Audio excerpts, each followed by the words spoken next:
Well, howdy. I'm Grimith, and this is Let's Get On With It Might and Magic 7 for Blood and Honor. Again, Season 2, the foretold second playthrough. For this series, I will treat you as if you have watched my first playthrough. It only ended a month ago. My first run was a comprehensive exploration of the game, and the world, and the lore, and even dug into some of the intricate mechanics of the game. I did every neutral and dark path quest, I solved the obelisks, I showed off the Easter egg temple. So if this is your first time seeing my Magic 7, check out that run. I'll link the playlist in the video description. Season 2 brings in a new cast, new faces, new names, new classes. Before we go say hi, I am playing the GOG version of Might and Magic 7 for Blood and Honor. I do own the CD version. It is also installed on my computer, but since I ran the GOG version for the first playthrough, I figured I'd keep it consistent and do so for this one as well. The only mechanical difference I've identified between the official release of the game and or CD and GOG's release of the game is that the haste spell, whether it's just the normal haste spell or embedded in a pedestal or through hour and power, functions as intended. In the latest official CD release, if you have it patched, only haste potions worked properly. That's the only mechanical difference I've identified between the two. There may be some others that we explore somehow. Whatever. I've accepted it as truth. I don't have any modifications of the game beyond the GOG version of the game. I do have this windowed using DG Voodoo 2. Might and Magic 7 does have its own window mode built into the game. But that's a 640 by 480, and Old Man Grimith's eyes can't quite run it. It's also a bit unwieldy. I'm not going to go too much into technical details.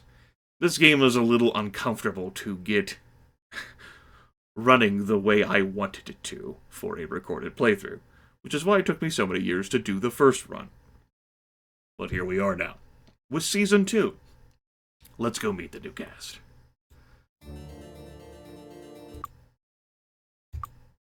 So, Run 1 had Flailfist the Monk, Revocane the Archer, Vic the Cleric, Princess J2 the Druid.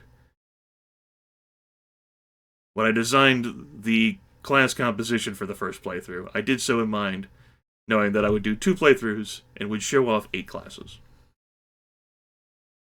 And they did well. We had some early game versatility, we had some strength, more so at ranged, but we definitely mixed it up at melee too. We had plenty of powerful buffs from the cleric, and when Vic got access to shrapnel, we eviscerated things.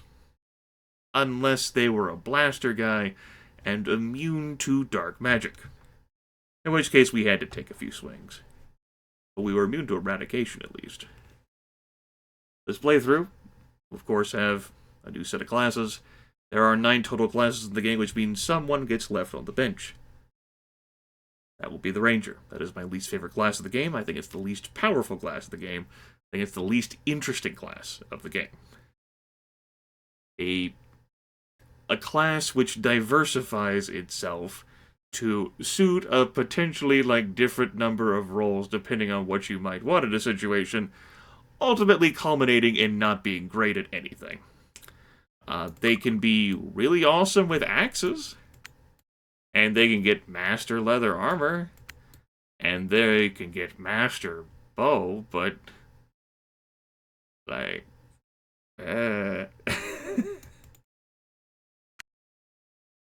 expert disarm trap, I don't know. Oh, I don't know. No. Not as an I don't know, just I don't, period, no, period. They can also get Grandmaster Identify Monster. I know a bit about the monsters in the game already, though. We'll be playing with a Knight, which is the pure fighting class. Never gets access to any spell points or magic skills, but does have a full bevy of combat skills, an assortment of whatever you might want to blend. They can Grandmaster the sword or spear. But if you don't want to do that with them, you could get Master Mace. You could throw in some chain, or hell, they can even like Master Leather. Like, they can use their mind to take a step at a time. Axe. Master level. Flexibility for all. We will be using the Thief class. Thief class is a powerful fighting class as well. Eventually, they can get access to a thimble full of the elemental magic, but they'll never be competent at it. Very powerful fighters. They can Grandmaster Dagger, which is a melee weapon with a low base recovery time compared to something like a sword. And they can also Grandmaster Leather. So they're quick, and they are a class best suited for those who have stuff lust. You know, the sort of do-gooders, the adventurers, the light warriors, who will save you and save the world, but will make sure to pick up every jar you own and throw it against the wall to pick up whatever rupees may lay inside. We'll have a paladin with us, who is a fusion between a knight and a cleric. The paladin will be handling the self magics for us. Body, mind, and spirit. Not so much the mind part. And is also a competent melee combatant in their own right. Actually able to Grandmaster Mace, and can master plate armor as well. Knights can Grandmaster plate armor. If you need someone to repair, and you don't have a knight, paladins can also Grandmaster repair. Though, we never needed that in the first playthrough. Master was sufficient. They can be fairly tanky. They just aren't quite as good at magic as a cleric is. And then finally, we will have a sorcerer, who is physically incredibly frail. Can't wield a shield for protection. Gets to have a staff or a dagger. That's it. But elemental magics, can Grandmaster those.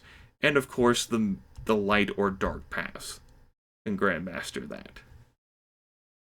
Paladins can only take, like, a basic level in the light or dark path. So there we go. Those are the 4 classes that we will be playing with. Now, in my interest of showing off not just new classes, but faces and voices, I will play 2 of each gender and 1 of each race. Like how I did for the first playthrough. I'm the one you want. She is the one I want. Pick me. We'll pick her. Pick me. I'll be helpful. Not a chance. I won't let you down. Come on, pick me. I won't let you down. Come on, pick me. I won't let you down. I like this male dwarf more than the other one. How about me? Just... I won't let you down. This guy's voice has some character. Like, he's seen some shit in his day, man. Like, he's gone through hell against the greenskins, man, but all he wanted to do was just go back home and be like a baker or something. That's all he wanted in life. Or, like, you know, a brewer. Like, he comes from, like, a clan of, like, brewers. An ancient legacy of brewers. And just, you know, here he is. An adventurer. How about that? And for my favorite character in the entire game, whom I teased during the first playthrough. Hey, right here, Chief. Yeah! This elf is awesome. I, in playthroughs that I've done, well, not recorded, of course, but, like, when I've played through, I almost always have him in my party as an archer. Never had him as my sorcerer before. New horizons for me, too. I do have names for these folks as well. Let's go to our paladin, our hero of the group, the the soul of it. The one who brings everyone together and gives them focus, these light warriors. And that will be Sir SKS. That's not Sir with an SER. That's Sir SKS. Yep. Old man. Got more hair in that facial, like, avatar than he does in real life. How about that? He is going to keep the party alive by bolstering their spirits and complain about how people have it easy compared to how it was back in his day. Our goblin will be someone who has played a green skin or two before. I think this will be her most effective. The most effective she's been at fighting something, although the last time she played Daggerfall, she wasn't too bad at fighting. That's because she became a lycanthrope, though. Lady Lilia. Yeah, Lil. How's it going? She is going to reap terror and death and mayhem through all of our opponents. But we're light warriors, so it's okay. You have to destroy the forces of darkness, you understand. That's why we've got this mace man over here. Look at him. He's gonna be great. We're gonna destroy darkness together. One crushed skull at a time. For a human, I need someone who's really into stuff lust, who likes to play RPGs, and likes to create characters that can't help but just steal and take shit everywhere they go. Now, I thought about V here. Variax, I'm looking at you.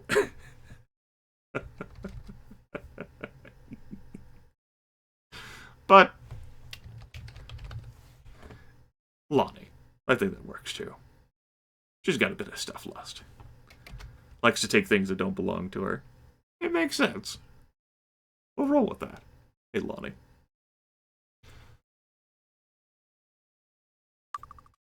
Now, finally, the sorcerer. This is a man that we must trust with our lives. Because he is going to be wielding a lot of destructive magic. He is going to be teleporting us. He's going to be lifting us into the air, and we're going to fly. And if anything should happen to him, or if he should turn on us at any moment, we are all screwed. I've considered folks, other folks who record videos and stream. I'm like, who would be the best for this? I don't want anyone who I'd worry about would abuse the power. I don't want anyone who'd write seditious poetry. GG. But I think there is one man that I would trust to wield these great destructive forces. And that is Bobo. Bobo the Vulture. Bobo. Bobo has the distinguished honor of being my favorite character in Might and Magic 7 for Blood and Honor. Alright, that's enough of that. Let's actually get with assigning these folks some skills and points. Bodybuilding and Arms Master. Why don't we grab Bo here, and we will grab Bodybuilding.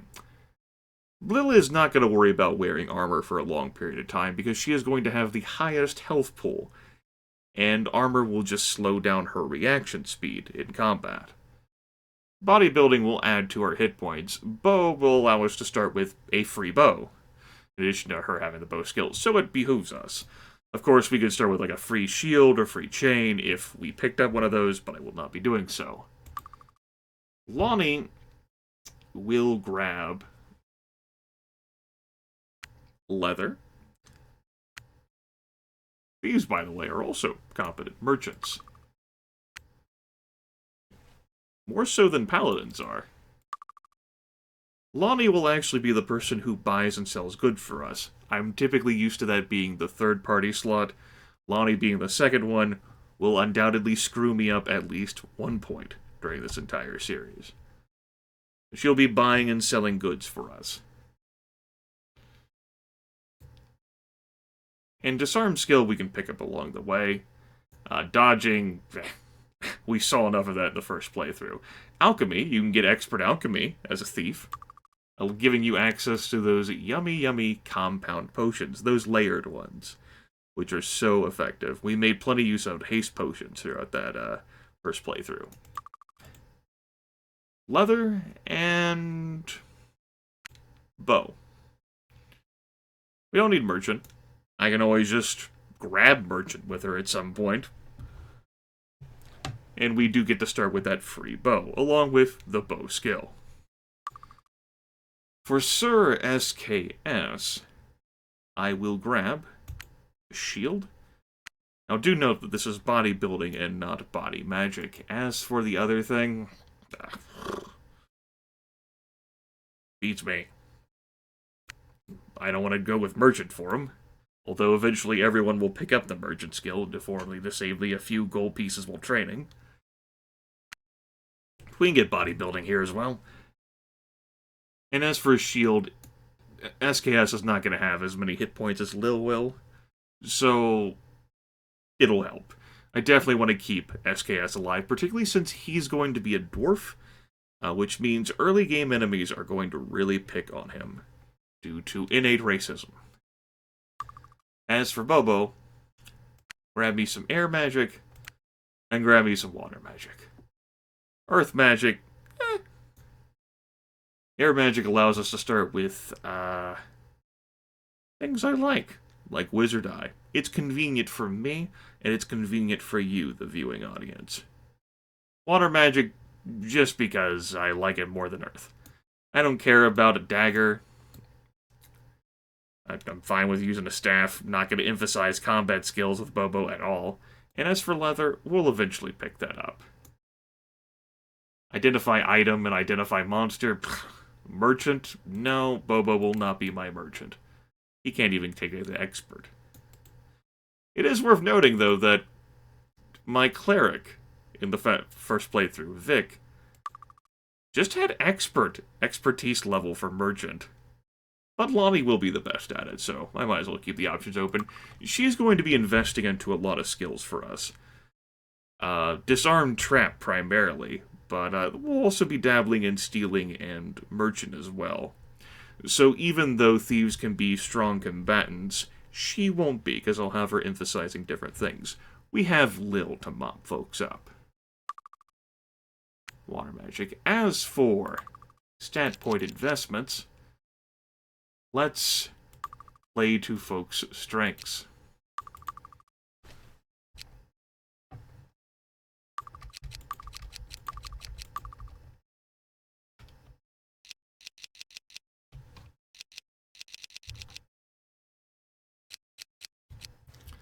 I at the very least want primary stats for people at 21, due to how diminishing returns for ability scores work in this game. For paladins, their casting stat is personality. And for elves, their casting stat is intellect, and we'll take that all the way up to 30 for him.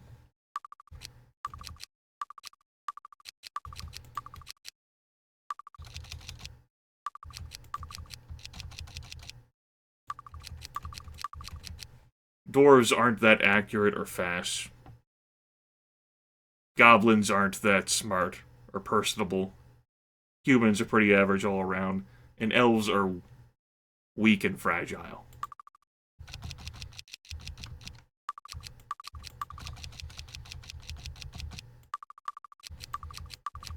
Okay, this leaves us with some extra stat points to play with. That's good. Why don't we take some characters up like that, and we'll take these up to 25s. That is more important to me.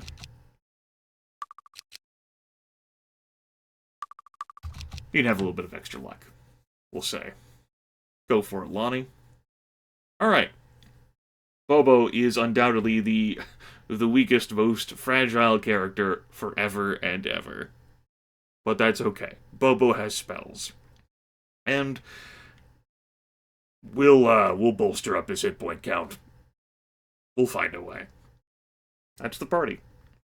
Lady Lilia, Lonnie, Sir SKS, and Bobo. The Goblin Knight, Human Thief, Dwarf Paladin, and Elf Sorcerer. Could these be min-maxed in some other better way? Maybe. Do I care right now? No. The skills will be fine. Let's go.